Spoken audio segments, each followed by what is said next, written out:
seems to me that what we do is we go through every cycle of crisis, then is followed by a cycle of attention to ethics, responsibility, corporate citizenship, etc. And we seem to be at each time reinventing the wheel, as opposed to going back and saying what really are the key ways that business people, citizens, workers, investors should be thinking about the economic system. And it seems to me that in the same way that we want to train business school students, for example, to think about financial reasoning or economic reasoning, statistical reasoning, so too do we need to train them in moral reasoning. But what does that mean? That doesn't mean to tell them this is right and that's wrong, and it will always be right and wrong in all situations.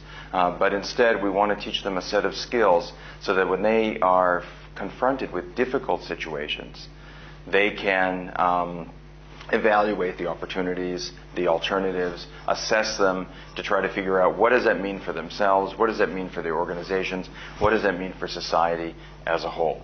As you said, the traditional ethics, there's a long tradition of different ways that one thinks about those problems, whether contractualism or utilitarianism, etc. And what's so interesting is, while we have such well-educated business people in business schools in Europe and the United States, most business school students don't have that foundation.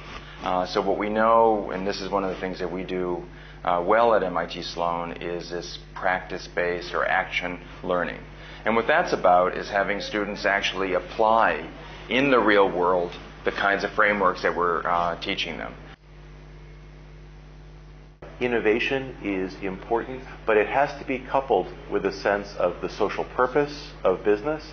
And we work to instill that sense of purpose through not only the in-class commitments that we make to our students through courses and the like, but we also have a commitment to project-based learning, to bringing our students out into the world and seeing the ways that business makes a positive difference in society and sometimes not such a positive difference.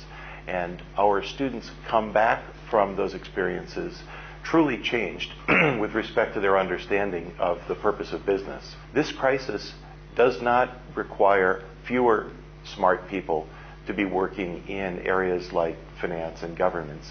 It needs more smart people. And we are committed to fact-based decisions. We're committed to telling the truth as an institution. We're committed to creating leaders who are able to have the courage of well-founded convictions. And that, I do believe, will help prevent another round of crisis like we've seen.